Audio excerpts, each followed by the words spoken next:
vélo. 13h, 14h. Europe 1, 13h. Avec Stéphanie Demureux sur Europe 1, 13h19. Stéphanie, l'heure d'accueillir vos deux chroniqueurs pour décrypter l'actualité de ce mercredi 26 février. Le journaliste politique au Journal du Dimanche, Jules Terès, et l'écrivain et philosophe Nathan Dever. Absolument. Bonjour Jules. Bonjour. Bonjour Nathan. Bonjour. Alors on va débattre de l'actualité riche aujourd'hui encore. On reviendra, tout à l'heure, sur les conditions de détention plutôt strictes auxquelles sera soumis Mohamed Amra, tout juste de retour de Roumanie où il a été interpellé. Emmanuel Macron lui a rendu compte à l'Union européenne de son voyage à Washington ce matin. Pendant ce temps, de l'autre côté de l'Atlantique, les affaires s'annoncent pas trop mal, manifestement, pour Donald Trump qui devrait finaliser l'accord sur les terres rares en Ukraine avec Volodymyr Zelensky. On en parlera ensemble. Et puis Éric Ciotti qui préférerait supprimer l'Arcom que C8. On réécoutera le député UDR au micro de Sonia Mabrouk ce matin sur Europe 1 et CNews. Et d'ailleurs, on vient d'apprendre à propos de l'Arcom qu'elle s'est saisie après les propos de Jean-Michel Apathy sur l'Algérie. Ça aussi, on en parlera avec vous dans quelques instants. Mais avant, ce comité interministériel à Matignon sur le contrôle de l'immigration à partir de 14h. Il sera évidemment question de l'Algérie, 4 jours après l'attentat de Mulhouse perpétré par un OQTF algérien que Alger a refusé non pas 10 fois, comme initialement annoncé par Bruno Retailleau, mais 14 fois, comme l'a dit tout à l'heure François Bayrou. Jules Terès, si tous les ministres sont à peu près d'accord sur le résultat atteint, c'est-à-dire que l'Algérie reprenne enfin ses ressortissants, ils ne sont pas vraiment d'accord sur les moyens pour y parvenir. Non, parce que comme le dirait la porte-parole du gouvernement, il y a une polyphonie gouvernementale aujourd'hui, et on voit bien, par exemple, à la table des ministres, à la table du comité aujourd'hui, il y a des divergences. Il y aura le Premier ministre, François Bayrou, il y aura Elisabeth Borne, il y aura Jean-Noël Barrot, et de l'autre côté, il y aura Gérald Darmanin, Bruno Retailleau. Donc on voit bien que ces personnes-là sont pas du tout sur les mêmes positions. Par exemple, sur l'immigration étudiante, je ne suis pas sûr qu'Elisabeth Borne veuille qu'on réduise, par exemple, les 110 000 titres de séjour que l'on donne chaque année à des étudiants extra-européens. Je suis pas sûr que Jean-Noël Barrot, et on l'a vu notamment chez Pierre de Villeneuve dimanche dernier sur Europe 1 et CNews, il ne veut pas pour l'instant aller sur la question de l'Algérie. Il ne veut pas employer les mesures qui sont prononcées par Bruno Retailleau et même Gérald Darmanin. Donc je ne sais pas quoi attendre honnêtement de ce comité de contrôle sur l'immigration. L'objectif annoncé, et ça on l'a vu dans le décret, c'est de réduire les flux migratoires. Est-ce que le gouvernement va vouloir y aller? Est-ce que le gouvernement va avoir des mesures drastiques pour baisser les flux migratoires?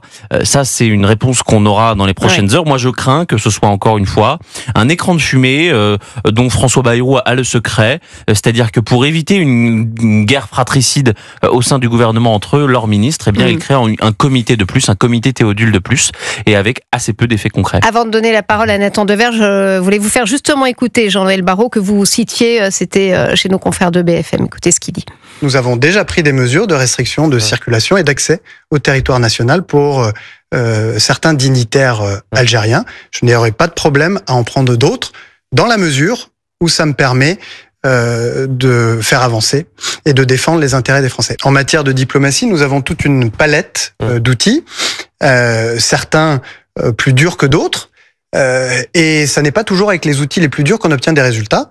D'ailleurs, on a pu le mesurer par le passé, puisque lorsqu'on a durci le ton avec l'Algérie, on a fait baisser le nombre d'expulsions. Moi, mon objectif, c'est d'expulser plus d'Algériens en situation irrégulière, pas d'en expulser moins.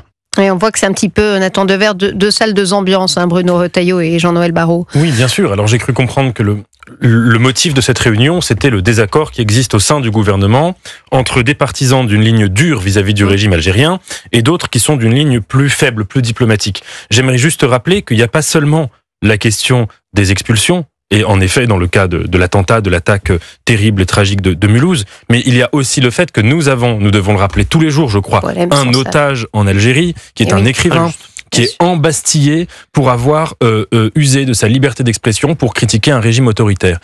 Dans ces circonstances, je ne vois pas comment la ligne de la diplomatie faible peut gagné. Alors eux, ils vous diront que c'est pas faible, hein, mais que c'est pour les ménager, pour ne pas qu'ils si vous voulez, on se croirait dans la 7e compagnie. On se croirait un peu dans la 7e compagnie. Pas si vite. Vous voyez ce que je veux dire? Ce côté, attention, il faudrait pas prendre des mesures trop dures parce que pour l'instant, on n'a pas de résultat. Ça n'a pas eu donné de résultat. Excusez-moi, mais la ligne entre guillemets faible, douce, a été utilisée depuis 100 jours et Boualem Sansal, je ne l'ai pas vu être libéré. Je ne l'ai pas vu avoir le droit de voir sa famille. Je n'ai pas vu avoir le droit de voir son avocat qui n'a pas la bonne religion aux yeux du régime algérien, etc., etc. Et nous avons eu quelqu'un qui est mort de façon héroïque à Mulhouse. Cet homme de portugais de 69 ans, si je ne me trompe pas, qui s'est interposé, qui a sacrifié sa vie pour essayer de protéger les agents municipaux qui étaient attaqués. Je crois que dans ces circonstances, avec un régime qui n'est pas le peuple algérien, qui n'est pas l'Algérie, qui est juste un régime qui au contraire oppresse le peuple algérien, nous ne pouvons pas être faible vis-à-vis de ce régime. En tout cas, 84% des Français estiment que la France doit suspendre totalement les visas des ressortissants algériens afin que l'Algérie accepte de reprendre ses ressortissants. Sondage européen CNews, le JDD aujourd'hui. Justement, je voulais vous proposer d'écouter Éric Ciotti qui évoque ces imams que la France a décidé d'accueillir pour la période du Ramadan. Écoutez Éric Ciotti. Bien sûr, c'est un double discours. Ça montre aussi que on a des paroles fortes, et notamment le ministre de l'Intérieur, mais des actes très faibles. C'est une forme de lâcheté. Et puis, j'ai regardé un peu, parce que nous étions intervenus à LR, lorsque j'étais président des Républicains, notamment avec Bruno Retailleau, contre ces imams qui, à l'époque, étaient détachés. Et j'ai retrouvé un tweet de Bruno Retailleau qui attaquait, c'était à l'époque M. Castaner, qui était ministre de l'Intérieur, sur ce sujet. Et hier, il justifie en disant que ces imams étrangers vont participer à l'intégration des musulmans à la communauté musulmane. Mais comment pouvoir participer à l'intégration à la communauté nationale, ce que nous souhaitons tous, naturellement, avec des imams venus de l'étranger? Éric Ciotti au micro de Sonia Mabrouk ce matin. Jules Torres, les imams détachés, sauf erreur de ma part, ils devaient être interdits à partir du 1er janvier 2024. Je ne sais pas si ça concerne exactement les imams détachés, mais en tout cas, c'était la fin des images détachées, annonce d'Emmanuel Macron en 2020. Absolument. Et d'ailleurs, ça n'avait a priori pas fonctionné. Là, la question qu'on doit poser, c'est est-ce qu'on se trompe ou non de cible. Il s'agit de quelques dizaines d'imams pour le Ramadan. Donc on voit bien que c'est pour que nos compatriotes musulmans puissent vivre leur religion telle qu'ils l'entendent en France. Je crois que c'est quelque chose que l'on fait depuis maintenant plusieurs décennies, que l'on le fait pour toutes les religions.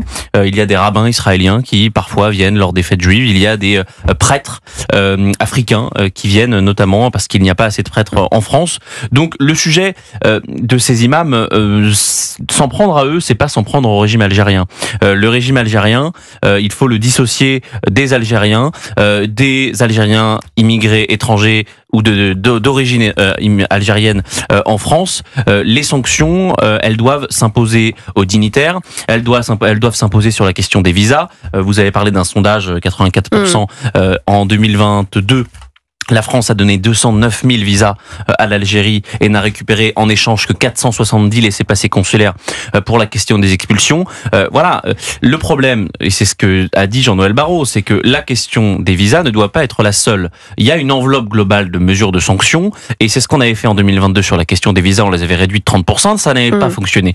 Pourquoi ? Parce qu'il faut également sanctionner les dignitaires, les caciques qui viennent avec leur passeport diplomatique. Il faut aller sur l'aide au développement, il faut également aller sur les tarifs douaniers, et là, on s'en prendra au régime algérien.